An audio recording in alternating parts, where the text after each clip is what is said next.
So hey family, welcome back to our channel और welcome back to our love story part 5। तो ये है हमारा लव स्टोरी का पार्ट 5। काफी लोग बोल रहे थे आप लोग तो सीक्वेंस चले जा रहे, काफी लंबा लगता है, वेब सीरीज बन गई है गाइस। तो रियली वेब सीरीज ही है, एक छोटी मोटी सी। मुझे बहुत अच्छा लगा ये कमेंट। जिसने भी किया उसको थैंक यू यार।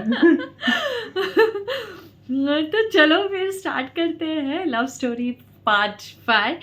तो love story part 5 exactly love story part 5 जिसमें हम स्टार्ट करने वाले हैं, जहाँ पे हमने कैसे घर से निकले बाहर, मैं इनको लेके आया, फिर हमने कैसे सरवाइव किया उस बारे में आपको बताएंगे। और कैसे इनकी फैमिली का रिएक्शन था पता चलने के बाद, और उसके बाद हम कैसे वर्कआउट किए, वो सारी चीज़ें आज आपको हम बताएंगे। तो हाँ, फिर मम्मी के यहाँ से निकलने के बाद मतलब हमने सोचा जैसे था वैसे हिसाब से हम नहीं कर पाए थे, क्योंकि हमने सोचा कहते था हैं जैसा सोचते हैं वैसा होता नहीं है जल्दी जी। तो जैसे हमने सोचा था कि हम अच्छे से मतलब बैकअप एक बना लेंगे, फाइनेंशियली स्ट्रॉन्ग थोड़ा कर लेंगे, अपना बैकअप स्ट्रॉन्ग कर लेंगे, उसके बाद ही हम मम्मी और मतलब सारी फैमिली मेम्बर्स को, इनके फैमिली मेम्बर्स को हम शेयर करेंगे ये बात। क्योंकि जब हम स्ट्रॉन्ग रहेंगे तो फिर आगे कोई प्रॉब्लम नहीं आएगी। बट ऐसा नहीं हुआ, अचानक से जैसे हमने आपको लास्ट पार्ट में बताया मम्मी को पता चल गया था। तो फिर ये सारी चीज़ें सेटल डाउन, मतलब हमें घर से निकलने के बाद बहुत सारी चीज़ें फेस करनी पड़ी थी, तो वो हम आज आपके साथ शेयर करने वाले हैं। तो जैसे ही हम निकले, मतलब घर से विदाई विदाई जैसे था जैसे तैसे सो हो गया। फिर उसके बाद घर से निकले तो मैं, जैसे ये रह रहे थे बैचलर में, तो वहाँ तो एटलीस्ट 4 लड़के थे ना आप लोग के साथ। जहाँ मैं रह रहा था वहाँ 4 से 5 लड़के थे, बट मेरा व्यवहार बहुत अच्छा था लोगों से, आजू बाजू से। जहाँ रहता था ना वहाँ सबसे बना के रखता था मैं। तो वो आंटी को पता चला कि मैंने शादी की है और लड़की भी मेरे साथ ही है, तो शी सेड कि एक काम करो कि तुमको रहने का नहीं है तो मेरे यहाँ पे रह लो, फिर अब जब हाँ, तक 3-4 दिन जब तक जब तक नहीं मिल रहा है तब तक आप रह लो। तो मैंने बोला ओके, लेकिन उन्होंने मेरी मदद की उस समय, तो उनके लिए थैंक यू तो बनता ही है। फिर इसके बाद मैंने 2 दिन में घर फाइनलाइज किया, फिर हम लोग वहाँ शिफ्ट हाँ, हो लेकिन गए। घर जब हम लोग फाइनलाइज कर रहे थे ना, बहुत हम लोग इतना मतलब ये था कि किस लोकेशन में देखे, हमारे कहाँ जॉब देखे लोकेशन से सेट नजदीक हो। कैसे होंगे, बट जो हमारे जॉब लोकेशन के नियर बाई था वहाँ नियर बाई हम कॉस्टली लोग था। देख रहे हैं। और जी हाँ, ये सही बोली कि जो भी हम लोग जिस जगह काम कर रहे थे उस जगह से वो लोकेशन में कॉस्टली घर मिल रहे थे। तो हमने बोला कि ये तो बहुत पंगा हो रहा है हमारे साथ, और दूर का ट्रैवलिंग का बहुत पंगा हो जाता है, क्योंकि क्योंकि लोकल आदत नहीं ट्रेन में थी। मुंबई में बहुत रश होती है। क्योंकि हम लोग को आदत नहीं थी। मैं भी ऑटो बाइक वगैरह से ही था, लेकिन दूर रहने का मतलब है कि थोड़ी सी फ्रीक्वेंसी कम हो जाती है हर चीज़ों की, तो फिर टाइमिंग जाता है, ट्रैवल का बहुत पंगा हो जाता है। तो हुआ ऐसा कि फिर हमने दूरी मतलब लेना सोचा, क्योंकि हमारा बजट उतना नहीं जा रहा था। क्योंकि हम सोच रहे थे अच्छे खासे बजट में लेंगे, बट हमने फिलहाल के लिए सोचा कि जब तक हमारा बैकअप स्ट्रांग नहीं हो जाता हम नॉर्मल ही एक घर देख लेते हैं। तो एक फ्लैट हमने देखा, और फिर 1 BHK, और फिर वहाँ पे हम शिफ्ट हो गए दोनों जन। और ऐसे ही 2 महीना आई थिंक सो कंटिन्यूस हमने कैसे तो फिर सर्वाइव किया, मतलब ट्रैवलिंग एंड ऑल ये सारी चीज़ें। फिर उसके बाद जॉब तो हमारा चल ही रहा था। फिर इसके बाद अचानक से एक बार फिर इनके भ्राताश्री आ गए, बट इनके भ्राताश्री को बिल्कुल भी नहीं पता था कि ये शादीशुदा है। तो वो बोले कि मैं आ रहा हूँ, तो इन्होंने बोला हाँ आ जाए। इन्होंने मुझे बताया कि कोमल ऐसा ऐसा है, तो भाई आ रहा है, वो शाम तक पहुंच जाएगा। तो ये बोली कि ठीक है, लेकिन हम लोग कैसे बताना है, बताएंगे, क्या बताना है या नहीं है, कैसा क्या है। हाँ। एक लड़की के हिसाब से ये एकदम पॉइंट से क्लियर थी कि क्या करना है। ये मतलब पूछ रही थी उस समय कि क्या बोलना है, आप बताओ, जैसा आप बोलो वैसा करेंगे। हाँ, क्योंकि इनकी फैमिली को अभी तक कुछ भी मालूम नहीं था। तो मैंने बोला एक काम कर, अभी रहने दे, अभी आ रहा है तो आएगा, फिर मिलते बातचीत करेंगे, धीरे धीरे बता देंगे। फिर वो जैसे इनके भाई आए, और जैसे ही मतलब जब स्टेशन पे उतरे तो ये बोले ठीक है मैं यहाँ से पकड़ रहा हूँ। तो ये बोले कि नहीं नहीं, मैं अब वहाँ नहीं रहता हूँ, मैं तुझे एड्रेस भेज रहा हूँ, तू वहाँ पे आ जा। तो फिर उसके बाद मतलब इनके भाई आ गए, तो आए, मतलब शाम उनको जो भी था चाय नाश्ता एंड ऑल हुआ। फिर इनके भाई को ऐसे ही लग रहा था कि हम लोग नॉर्मल एक फ्रेंड है, बट अब तो मैं नॉर्मली सिंदूर उंदूर सब प्रॉपरली लगा रही थी। तो फिर भाई ने इनके पूछा कौन है, मतलब कैसे क्या है। तो बोले नहीं सिंदूर उंदूर लगा दी। तो भाई बोला ये सिंदूर लगाती हैं, इनके पति कहाँ है, ठीक है। और मतलब अब शाम शाम का का टाइम समय हो होते गया, जा रहा है। कि हाँ घर क्यों नहीं जा रही हैं अपने? हाँ तो मैंने बोला हाँ अभी हो जाएगी थोड़ा टाइम बाद। तो बोला कि वो बोला 8 बज गया, अभी तक लड़की गई नहीं अपने घर पे, क्या कर रही है यहाँ पे? तो घर पे छोड़ के आओ जाओ। मैंने बोला कहाँ जाएगी, उसका घर यही है। तो बोला क्या घर है, किसका घर है? मैं बोला हाँ मैंने उससे शादी की है। तो तो बोला मजाक वजाक मत करो मेरे साथ, मतलब ये फालतू चीज़ों की बात मत करो, लड़की को छोड़ के आते तुम बताओ, नहीं तो मैं जाके छोड़ के आता हूँ। तो मैंने बोला नहीं मैंने शादी कर ली है, लव मैरिज कर ली। तो बोला, वो भी शौक हो गया। ठीक है, तो बोला कि मैं मम्मी को बताता हूँ। बोला मम्मी को भी मत बता, शौक मत दे, हम लोग खुद बताएंगे, हम लोग आने वाले हैं तो आके बताएंगे कैसे क्या करना है। तो वो मान गया, वो तो ज़्यादा फिर चीज़ों उसने को सब खींचा भी नहीं। उसने। सो वो रेडी हो गए और फिर उसके बाद वो ज़्यादा मतलब चीज़ों को उतना तलक नहीं खींचा उसने। खींचे वो। फिर तो इसके अच्छे से बाद फिर सपोर्ट भी करने लगे। इनफैक्ट काफ़ी दिन थे तो काफ़ी अच्छा हम लोगों ने घुमाया उमाया हर जगह पे। फिर उसके बाद अच्छे से एकदम सपोर्ट उपोर्ट बहुत अच्छा था, और भाभी भाभी करके ये वो सब अच्छे से मतलब इसको भी अच्छा लगने लगा था। हाँ फिर बाद में वो चला गया, थोड़ा टाइम बाद वो आया था जॉब के लिए, बट उसको जमा नहीं तो चला गया, लेकिन उसे बताया नहीं गाँव में। हाँ हम घर पे फिर नहीं उन्होंने, मतलब उसके वो जाने वहाँ भी के सपोर्ट कर रहे थे हाँ बंदा फिर वो। उसके जाने के 2 महीने बाद हम लोग यहाँ से गाँव के लिए क्योंकि ना निकले। क्योंकि मुझे मतलब गाँव की बातें इनकी घर की सुन के ना, और इनके से जब मेरी शादी हो गई थी ना तभी से ये अपनी मम्मी से मेरी बात करवाने लग गए थे। तो कभी थोड़ा बहुत ये हो रहा था हाँ चलो मिल के आते हैं एटलीस्ट लेकिन मम्मी। गाइस गांव की बात ही अलग होती है। तो जो और फील आता है ना वो कहीं नहीं आता, चाहे 10 दिन की बात ही क्यों ना हो, लेकिन जो सुकून मिलता है ना 10 दिन में, वो शायद हम पूरे सालों साल बाहर रह नहीं पाते हैं। तो ऐसा था कि अब बहुत दिन, मेरे को भी 2-2.5 साल से ऊपर हो गया था गांव गए हुए। तो मैंने बोला अब और चलना इनके बहुत भाई ने है। इतनी गाँव की बातें कर दी थी ना, तो जब ये हम लोग छोड़ने गए थे ना उनको तो रेलवे ऐसा लगा स्टेशन कि पे, हम लोग भी चले साथ मैं तो में। इनको बोली थी चलो चालू टिकट ही निकाल लेते चलते। मुझे रोना आ गया था, ऐसा था क्योंकि इतना सपोर्ट जब सामने से मिलता है तो फिर ये हो जाता है चलो फिर इनके साथ हम लोग भी चलते हैं। तो फिर ये हम लोगों ने बोला लेकिन अभी जॉब वॉब चल रहा है कैसे क्या, देखते हैं छुट्टी उट्टी निकाल के फिर चलेंगे, देखते वर्कआउट करते हैं। तो फिर हम लोग ने 2 महीने के बाद ना नवरात्र में नवरात्र के फर्स्ट डे ना, हाँ नवरात्रि शुरू होने वाला था, मतलब फर्स्ट डे था। तो फिर हम लोग यहाँ से निकले और हम लोग फिर इनके गांव, मतलब 2 दिन लगा ना पहुंचने को। तो 2 दिन लगा, हम लोग गांव पहुंचे। ठीक है, गांव जैसे ही लेकिन गांव पहुंचे, पहुंचने के पहले मतलब इन्होंने मैंने सब सेटिंग कर लिया था, मम्मी को बता दिया था कि मम्मी मेरी दोस्त भी आ रही है साथ में, वो 2-4 दिन रहेगी, फिर 2-4 दिन रहेगी, फिर इसके बाद वो चली जाएगी अपने। हाँ ऐसा ही इन्होंने बोला, बस वो घूमने आ रही है बस। हाँ घूमने आ रही है वो, 1-2-4 दिन में चली जाएगी अपने घर इलाहाबाद, ऐसे बोला था मैंने मम्मी को। मम्मी बोले ठीक है। तो अब नवरात्रि था, 2-3 दिन तो ठीक ठाक गया अपना, बट गांव गांव होता है गाइस। वहाँ पे 36 चीज़ें सुनने में चालू हो गई कि लड़की किसकी है, क्या है, वगैरह वगैरह। वो अपना वर्किंग कर रहे थे वो लोग कि क्या है क्या नहीं। और हम लोग यहाँ पे अपना एंजॉयमेंट, हाँ हम लोग सब फैमिली के साथ एकदम मस्ती मजाक सब कुछ एकदम मस्त एंजॉय कर रहे थे। हमें बाहर की दुनिया से मतलब ऐसा था कि नहीं मतलब तो कैसा उस समय बड़ी अलग बात थी।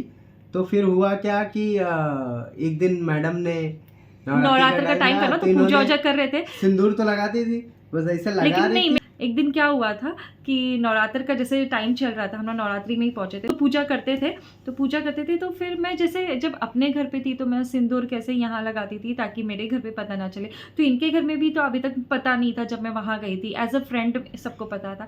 तो फिर मैंने वहाँ पे जैसे भगवान की पूजा हुई तो मैंने यहाँ पे सिंदूर लगा, लेकिन जब ये सिंदूर में लगा रही थी तो इनकी माता श्री मतलब मेरी सासू माँ ने देख लिया। भी इतनी बढ़िया, हाँ मतलब छोटा रखते तो बात अलग होती। नहीं वो कहते हैं ना कि जो शादी में चढ़ाते सिंदूर उसको रखा जाता है, तो मैं उसी में से तो लगा रही थी। इतना बड़ा वाला लेके ऐसे लगाई रही थी, मम्मी आ गई मेरी, मम्मी ने देख लिया और मम्मी बोली ई क्या लगावा तू, तो ई गला बस मतलब भोजपुरी लैंग्वेज में, तो ई का लगावा तू हो, तो ये कहते मम्मी मैं बस ये हिंदी बोल रही थी ज्यादातर, तो बोली मैं ये लगा रही हूँ। तो मम्मी ने पूछा तू शादीशुदा हो, तो ये बोले ठीक है मैं मम्मी आती हूँ थोड़ा टाइम में। हाँ, ये मेरे पास आई, बोलती मम्मी को पता चल गया ये बोले तूने यहाँ भी लगता है तूने यहाँ भी बेड़ा कर दिया, तू कहाँ भगवाई मेरे को। तो मम्मी आई मेरे पास, मम्मी बोलती है करे बाबू ये शादी कैले हैं, कैसे कैले हैं? हम कह नहीं मम्मी शादीशुदा नहीं है। बोले अरे हम तो लोगन बनावत हवा मतलब मुझे बना रहे हो क्या? तो मुझे पता है मैंने शादीशुदा हैं, ये हम 100% बोलत हिला। तो हम कहनी हाँ मम्मी शादी तक कैले है लड़की, हम इस कैले है। बम फुटा। तो दहिजरों के ना आई तो के समझ ना आवत है, बुद्धि भरभष्ट हो गई है। हाँ लिया डंडा मारी टंगरिया टूट जाए, ये वाला सीन चल रहा था गांव में। फिर इसके बाद भाई मेरी माँ गुस्से में बोली ना रहे के बाद घर में, ना रहे के बाद लोगन के इतना मन बढ़ गया लाइन कर ही करा। मन बढ़ गया तुम्हारा। बैग वो उठा के फेंक दी मेरी मम्मी ने, इनका उठा के ना बैग बाहर ही फेंक दी थी। फिर मैं निकलो बोला चलो, बोली जाओ जाओ यहाँ से, जाओ जाओ, ये सब नहीं करना है।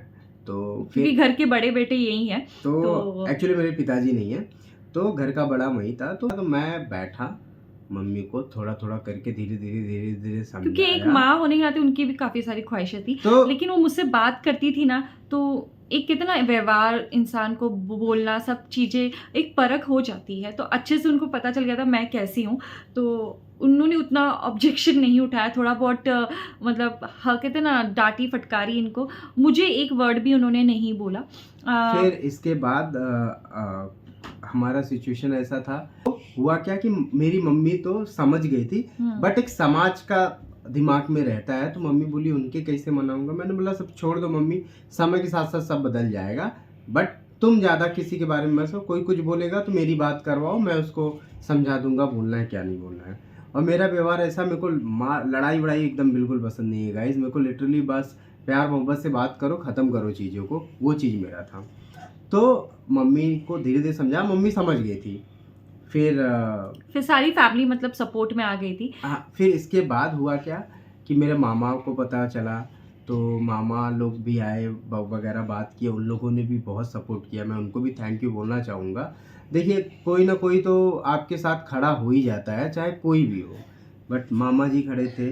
इसके बाद बहुत लोग सपोर्ट किए हम लोगों को। हमारे यहाँ के एक अंकल हैं जिनका नाम नहीं लूँगा, बट उनको भी थैंक यू बोलना चाहूँगा, वो समझ जाएंगे। उन्होंने भी बहुत सपोर्ट किया हमें। सो धीरे धीरे सब कुछ चलने लगा। दिवाली आ गई थी, दिवाली वाली आराम से मनाए। और दिसंबर मतलब की बात है ना, दिसंबर एंड में, नवंबर में थी, नहीं नवंबर के बाद दिवाली वाली सब हो गई। इसके बाद दिसंबर में जब हम लोग रिटर्न आए, गाइस दिसंबर में हम लोग रिटर्न, हम लोग को टिकट ही नहीं मिल रही थी। लिटरली बोलो टिकट नहीं मिल रही थी। उस समय कैसे दिवाली पर शादी की टाइम स्टार्ट हो जाते हैं ना, तो सब कोई आ रहा था, बहुत सारे लोग जा रहे थे। दिवाली खत्म होने के बाद सब भागते हैं ना मुंबई के लिए, कि जो आए हैं। तो हुआ क्या गाइस कि टिकट नहीं मिल रही थी, तो मैं सुबह मॉर्निंग में गया 6 बजे, वहाँ से करीबन मेरे यहाँ से टिकट नहीं मिलने के चक्कर में मुझे और 10 दिन रहना पड़ गया था। 10 दिन ही रहे, लेकिन मैं 10 दिन पूरा ट्राई करते रहा टिकट के लिए। हाँ, क्योंकि हम लोगों को वापस आना था। अब नसीब से बोलो टिकट मिल गई मेरे को, क्योंकि जॉब तो कंटिन्यू करना है, इसलिए हम लोग को रिटर्न आना था। टिकट मिली से सिर्फ एक ही टिकट मिली। हाँ, और एक मैंने वेटिंग मारा इनका, ठीक है। हम लोग कैसे तैसे तो फिर रिटर्न आए। मैंने इनका नाम डाल के इनका नीचे का सीट ले लिया था और अपना वाला वेटिंग कर लिया था, तो मैं वो सीट पे हो जाऊंगा, ऐसा था। फिर हम लोग वहाँ घर से गए, मम्मी ने सब विदा उदा किया अच्छे से, सब कुछ, सब खुश थे, सब हैप्पी हो गए एकदम अच्छे से, सब हैप्पी थे, सब ने एकदम मतलब खुश रहने का आशीर्वाद दिया। फिर हम लोग वहाँ से निकल आए, ठीक है। निकलने के बाद जैसे मुंबई की तरफ हो रहे, तो इसका मन कर नहीं मैं नहीं जाऊँगी, अब मैं यहीं रहूँगी फॉर सम टाइम के लिए, मैं यहीं रहूँगी, बाद में देखते हैं चलेंगे। मैं बोला अरे जॉब करना भाई, सेविंग्स खत्म हो रही हैं, इससे अच्छा सेविंग्स को और जमा करते चलते हैं। फिर हम लोग जैसे ही आए, क्योंकि हमारी जो प्रीवियस जॉब थी, हम गांव में कुछ ज़्यादा दिन थे, जिसकी वजह से हमें फिर वो जॉब चली गई है। हाँ, तो क्योंकि ज़्यादा दिन तक वो होल्ड नहीं कर पाते हमको। एग्जैक्टली। तो हमने भी उतना ज़्यादा सोचा नहीं, हमने बोला ठीक है। फिर जब रिटर्न आए तो अब सर्चिंग पे लगे हम दोनों जॉब पे। मैंने बोला कि अब देखते, तो क्या हो गया उस समय जॉब ना मिल ही नहीं रही थी, क्योंकि इतना बहुत तंगी चल रहा था, बहुत प्रॉब्लम हो रही थी। अब सिचुएशन क्या हुई कि नसीब से इसको जॉब मिल गया बैंक में, और बहुत अच्छी अपॉर्चुनिटी मुझे मिल गई। मैंने फाइनेंस इंडस्ट्री में कभी काम नहीं किया था, बट उस समय मिल गया। और मुझे जो फील्ड मेरी थी रियल एस्टेट की, उसमें ढूंढने के लिए, देखिए मिलने के लिए जॉब बहुत मिल रहे थे, बट मेरे को वो चूज चाहिए था जो नहीं मिल रहा था। हाँ। और उसके लिए मुझे 6 महीने से ज़्यादा का वक्त लग गया, ठीक है। 6 महीना घर में बैठ के इंटरव्यू दो, यहाँ वहाँ करो, दिमाग का मतलब वो जो एकदम कहते हैं एक बार जॉब हाथ से निकल जाती है ना, तो मिलना बहुत मुश्किल हो जाता है। तो लेकिन फिर भी हम लोग ने कैसे तो अच्छे से स्मूथली वर्कआउट किया और करने की कोशिश की अच्छा हर चीज़। फिर 6 महीने के बाद फिर इन्होंने बोला कि एक मैं काम करता हूँ, मैं अपना खुद का बिज़नेस स्टार्टअप करता हूँ। तो मैंने बोला ठीक है चलो कर लो। तो मैंने स्टार्टअप किया, बट वो कुछ समय बाद नहीं चला। और वो कहते हैं ना, कुछ चीजें जो होती है ना वो समय के साथ साथ होती हैं, और जो तो वो होता मेरा है बंद हुआ। इसके बाद मुझे फटाक दे जॉब मिल तुरंत गया, जॉब इनको मिल गया। तो फिर वो जॉब ही अभी तक मैं कंटिन्यू कर रहा हूँ। और कैसे फिर मैं जैसे बैंक में काम कर रही थी, उसके बाद मतलब मैं प्रेग्नेंट हो गई 4 साल बाद, शादी के 4.5 साल बाद मैं प्रेग्नेंट हो गई। और फिर उसके बाद आयु हो गया। तो आयु होने के 3 महीने बाद कोरोना आ गया। एंड कोरोना आने के बाद ना मतलब वो सिचुएशन हम लोग के लिए बहुत बेकार थी, क्योंकि difficult घर में ही थी। रहना। और फिर ना चलो मुझे तो मेरा 3 महीने के बाद, और मुझे मतलब 6 महीने का तो मेरा मैटरनिटी लीव था ही, लेकिन उसके बाद मुझे और 2 महीना मिल गया था। तो तब तक तो मैंने आयु को तो टाइम दे दिया था। बट कैसे था कि कोरोना में आपको सबको पता है कि बैंक्स चालू थे, तो इसके वजह से मुझे मेरा कहते हैं ना ऑफिस फिर से रिजॉइन करना पड़ा। जुलाई से सबके ऑफिस स्टार्ट हो गए थे, बैंक तो वैसे भी चल रहे थे, बट हमें मेरा मैटरनिटी लीव चल रहा था। फिर तो मुझे वो अच्छा टाइम मिल गया था, 2 महीना एक्स्ट्रा मिल गया था कि मैं आयु को अच्छे से और संभाल सकूं। फिर उसके बाद जुलाई से सारी चीज़ें स्टार्टअप हो गई थी, तो मुझे भी जाना पड़ रहा था जॉब के लिए। फिर 6 महीना तो मैंने कैसे कैसे तो कंटिन्यू किया। इनका तो वर्क फ्रॉम होम चल रहा था, बट 6 महीना मैंने तो कंटिन्यू किया। ये संभाल ले रहे थे आयु को, और मैं मतलब ऐसा हो जा रहा था, मैं भाग के आती ऐसा हो जा रहा था। ये सुबह 4 घंटा बस में ट्रैवल करती थी, शाम को 4 घंटा ऑफिस का बस था हमारा, तो ऐसे था। तो क्योंकि ट्रैफिक एंड ऑल, क्योंकि उस समय सब लोग बहुत ट्रैफिक थी, ट्रेन बहुत तो रुक-रुक चल के ही नहीं जाती रही थी, तो वैसा ऐसा था। सिचुएशन था। तो बट इसके बाद हुआ क्या गाइस कि धीरे धीरे सब सही हो फिर कैसे इनका जॉब स्टार्ट होने वाला था, तो इसके वजह से फिर आयु को कौन देखता, तो इसीलिए मुझे मेरे फिर जॉब से रेजिग्नेशन देना पड़ा। और फिर मैंने रेजिग्नेशन दे दिया, और उसके बाद से और फिर इन्होंने रीजॉइन कर लिया। बट बोलते हैं ना, जब घर में बच्चा आ जाता है, पूरा घर संभालना है, तो एक इंसान नहीं संभाल सकता है, तो ये डिफिकल्टी हो रही थी हमें कि तो ये भी करे तो थोड़ा सा बेटर होगा फॉर सम टाइम। मैं इनके ऊपर कोई भी इतना बर्डन नहीं डालना चाह रही थी मैं। तो मैंने बोला कि डिसाइड किया कि अब मैं यूट्यूब चालू करूंगी। हाँ, क्योंकि यूट्यूब स्टार्ट करूंगी और मैं भी मेहनत करूंगी, ताकि एक हम जो चाह रहे हैं, हमारा खुद का घर हो जाए, हम सेटल डाउन हो जाए सब कुछ, तो मतलब बहुत उसके लिए कवर कर सकूं मैं। इनको एक सपोर्ट, एक ऐसा मेरी सपोर्टर, ये पहले से ही मेरी सपोर्टर है, मतलब शादी से पहले से ही है। ऐसा नहीं है कि शादी के बाद हुई है, शादी से पहले ही मेरा सपोर्ट थी, और अभी तक सपोर्ट है, और आगे भी चल के रहेगी, बराबर ना? क्या ठीक है। तो क्यों नहीं रहूंगी। तो फिर ऐसे था। तो ये गाइस यही हमारी कहानी है, ठीक है। तो अब तक स्ट्रगलिंग चल रहा है, आप देख ही रहे हैं, हम लोग काफ़ी स्ट्रगल कर रहे हैं। तो यूट्यूब तो अब हमारा स्टार्ट हुआ है, तो उम्मीद कर रहे हैं कि ये उस लेवल तक पहुंच जाए कि हम सक्सेस हो जाए, और ये आप लोगों के सपोर्ट के बिना बिल्कुल पॉसिबल नहीं है। आज हम इस जगह पे पहुंचे हैं, तो ये सिर्फ आप लोगों के प्यार और सपोर्ट के साथ ही पहुंचे। तो ऐसे ही अपना प्यार बरसाते रहो, हमारे ब्लॉग्स को पूरा वॉच कीजिए, देखिए और शेयर कीजिए जितना हो सके, सब काफ़ी एंटरटेन हो सके। तो इस तरीके से हमने स्ट्रगल किया, और अभी तक स्ट्रगलिंग चालू ही है हमारे लाइफ में। काफ़ी स्ट्रगल्स चल रहे हैं, क्या क्या अंदर डीप वाले स्ट्रगल्स चल रहे हैं, कभी आप कमेंट करेंगे कि बताइएगा ज़रूर, तो हम ज़रूर शेयर करेंगे। तो हमारी जो लव स्टोरी थी यहाँ पे लास्ट होती है, मतलब जो हमारे पार्ट्स थे, बस यही तक है गाइस। वेब सीरीज हमारी बन गई। वेब सीरीज बन गई, और अब आपके ऊपर है, अगर वेब सीरीज अच्छी लगी तो शेयर करो, लाइक करो, सब्सक्राइब करो।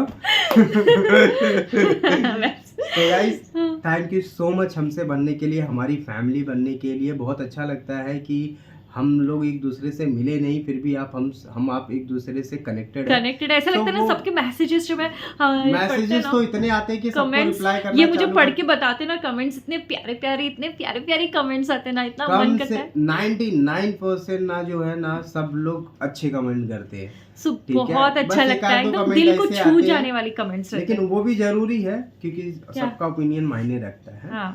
तो इसलिए सो गाइस चलो, अगर अच्छा लगा व्लॉग तो गाइस प्लीज़ इसको वायरल करवाइए, ठीक है। और मिलते हैं एक नए व्लॉग में, तब तक अपना ध्यान रखिए, ख्याल रखिए। Bye bye, love you, take care family, bye bye.